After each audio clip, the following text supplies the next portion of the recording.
2 nights to my wedding, I was standing in a roadside boutique begging for a white gown. The tailor that took my deposit, gone, switched off, vanished with my dream dress and the last money in my account. I bought the only gown that fits. That was the only option left for me. It was dusty, the zipper protested, and the lace was yellowing. But I smiled to myself. At least it is white. Because in my head, once I survived this wedding, I was leaving this country. My name is Shade, and I had the most dramatic wedding in the history of Abeokuta. I'm not exaggerating. They should have sold tickets. Even the DJ left before the reception started.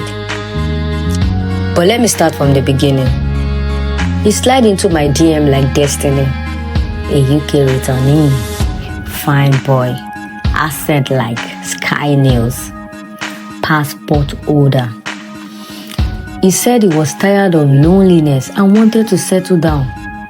He also said, and I quote, "Babe, once we marry, now straight to UK." My heart danced zanku. Everyone was happy. My mom started calling me Mrs. Oyinbo by force. My friends, they were all jealous. My pastor, suspicious. But I didn't care. All I saw was Obodo Oyinbo. The wedding was noisy. The makeup artist came 1 hour late. My mom was sweating, not from joy, but because the caterer brought only half the food we paid for.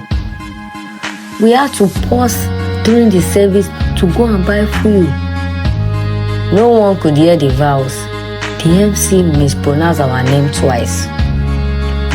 My heel broke during the bridal match, and the dress, the zipper that barely held in the boutique, popped right after the first dance. Still, I smiled because in my head, I was already abroad. 3 weeks later, I boarded a flight to London. I didn't cry, not because I wasn't scared, but because I had cried everything out in Nigeria. I told myself, no matter what you see there, endure it. Anything is better than this place. I was wrong. The man that picked me up wasn't the man I married.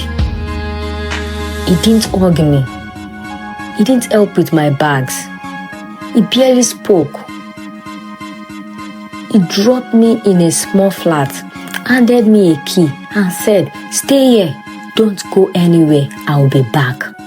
Boom, he was gone for 3 days. When he returned, the first thing he said was, "You need to adjust to life here. This is not Nigeria."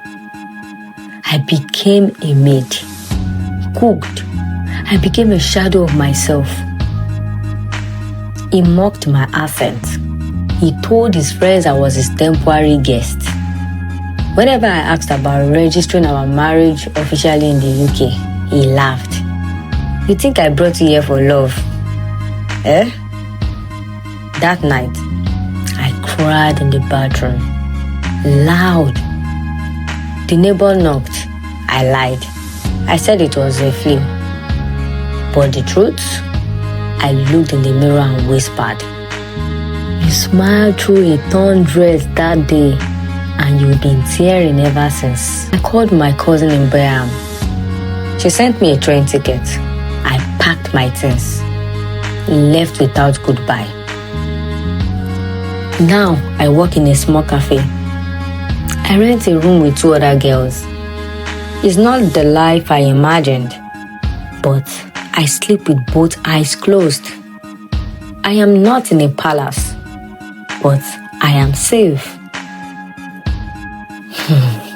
To every girl rushing to marry, just to Japa, please listen. A wedding is a day, but a man can become you're praising. This is my story.